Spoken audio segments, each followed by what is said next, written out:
پیشی که خدا قنات میداد دور برا دیگه اون پرنده نمیمون این قش در زمین میخوری قش هوا در روی گرفت میخورد دونیسته خدا همین پیشی که قناتش نداد خدا این ده شاخی گو اگر خر داشتی هیچ کس را پیش خود نگذاشتی این خر با پای عقیبش میزنه دوی شفه میزنه دینگوز میزنه با پای عقیبش کتی میزنه لغب میزنه برکنی نمونه اگر باشد یعنی شوخوی گو و خداوند در خر میدون هم در بسر میداد هم با پو دیگه او را کار فرمودش نمیشه حکمتی پروردگار را میگی شوخوی گو و خر ندود خرها را هم پیشی که ندود حکمت پروردگار را بیده همه و علم و حکمت هر چیزی که خدا خلق کرده است دونسته و علم حکمت خلق کرده انا را میگه که ورز بیما قسم الله لک تکن اغنم راضی باشی با اون چیزی که خدا به تو قسمت کرده یه در رزق روزی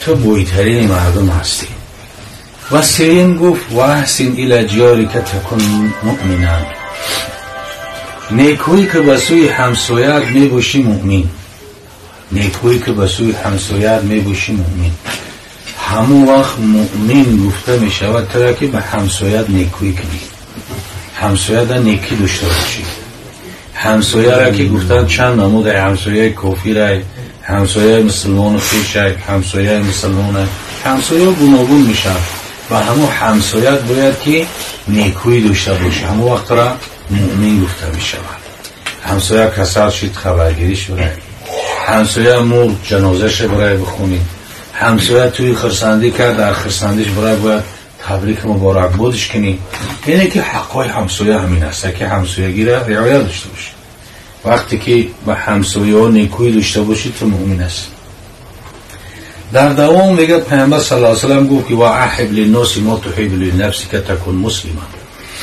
کدام وقت مسلمان میشه دوست دار برای مردم اون چیزی که دوست می‌داری برای خودت بعد چی است که تو پیامبر گفت مسلمان هستی دوست دار برای مردم اون چیزی که برای خودت دوست می‌داری تکن مسلمان تو مسلمان هستی انا همیشه در حوزه مردم ما خدا میدونه که کم بودم هسته همه وقت نفع خشسته و میگه مسلمانی بوده اگر هم یک قسمت یک بعضی در قسمی زیاد این روزه هم میگرده گوشه را که میبینی همه وقت از پای همه که خودم فایده کنم خودم فایده را ببینم و برادر مسلمانش نی اگر برادر مسلمانش در بلا میزنه در آفت میزنه در بیماری میزنه در مشکلات میزنه پروا نداره پس چی است که پیغمبر خدا گفت همون وقت مسلمان میشه که برای برادر مسلمان رو دوست بداری چیزی که به خود دوست میداری خود در راحت دوست میداری دوست بدار که مسلمان هم در راحت باشه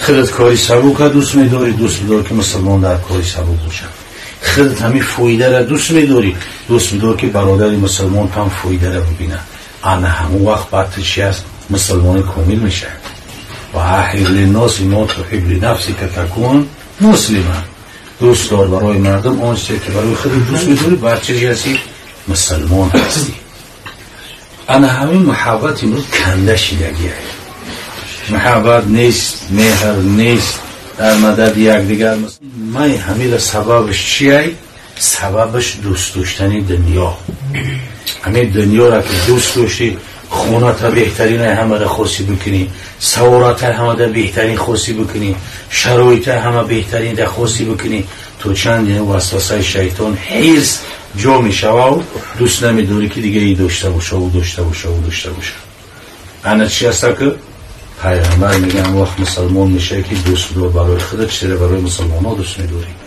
همین چیز در موضوع خیلی یک کمبودی بزرگ است که یک مسلمان در هزار کفر باشه اگر مسلمان دیگر پروا صحابه پیغمبر وقتی که به یاد میاریم انسان در مسلمانی صحابه وقتی که او را به یاد میاری میخونه از مسلمانی خودت شرم میکنی که روی موری مسلمان هستی که صحابه را شهید کردگی زدگی کوچه و نیزه قطی شکمش دریدگی در بیابون در افتاب پرتگی امتجان کندیسه او با میگره ببرم بتوش یا تجا اوه میگه در همه حالت نمیگه ما او بخرم زنده مون در همه حالت میگه او با او را بر میتکی و از من محتوش تره پیشوش میبره میگه پیشوبر از من محتوشتره. در همین زمان ما کما مسلمان تایه کوری خدوای شاید باشه و نیکی شو همیشه کاری باز مینه. مسلمانی تاریخ او را میخونه، در مسلمانی خودت شرم میکنه که من چه خیلی مسلمان هستم. پیغمبر میگه دوست دار برای برادر تو چیزی که برای خودت دوست میداری، بعد مسلمان میشه تکلیف مسلمان. و در تمام حدیث رسول اکرم صلی الله علیه وسلم بعد گفت ولا تکثر من الضحک فإن کثرة الضحک تمیت القلب. بسیار نخند. خنده بسیار پیغمبر میگه دیلمی میکنه. ولی در تلویزیون و در چیزا میبینیم در همه جا غیر مسلمانو میگن که خنده عمر آدم دراز میکنه، خنده کسل آدم نیست میکنه، خنده را بسیار صفت میکنن، تعریف میکنن. اما معلم و شریعت میگه که ولا تکثر من الضحک، بسیار نخند میگه.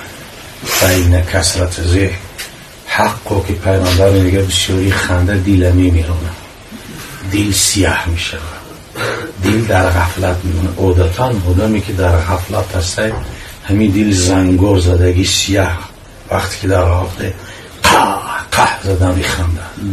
در تمام حیاتش پیغمبر خدا را خندش میگه همین قمی دیدین که دندانوش سفید میشه. این یک دندان سفید شد، تبسم میکرد دندانوش سفید شد میدیدی میگه. وقتش خوش میشین میگه قه زدن طهارت رو میشکنه، نماز تا فاسد میکنه. همین نماز اگر قه بخوانی هم نماز فاسد میشه، هم طهارت رو میشکنه. حتی بعضی از بزرگا و شیخو میگن که در همین بیرین نماز هم قه خندیدی مستحبه که طهارت ایسری نکنی. همین قه رو خندیدن خوب نیست.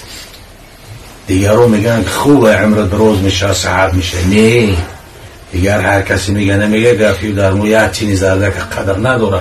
پیغمبر چی میگه؟ معلم بشریت چی میگه؟ سخنی پیغمبر سخنی خدا هست. و ما ینطق عن الهوی ان هو الا وحی یوحی.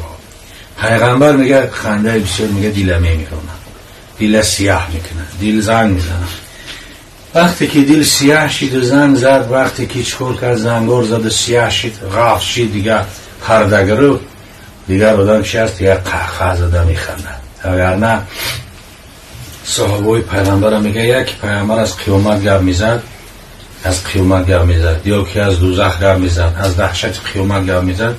همین گپ زدن برابر در مسجد میگه یک که میگه هنی خنین، میگه یک همین مردم حک حک حک حک حک اوی حک حکی گریه صحابه میبرامد. برای چی؟ دیلشون پاک و دیلشون مثل افتاب نورما، ترس خدا داشتن، غفلت نداشتن. در این پیامبر گفت بسیار نخنده که خنده بسیار دیلمی میرونن. 5 چیزا پیامبر صلی الله علیه وسلم حضرت ابو هریره بیان کرد.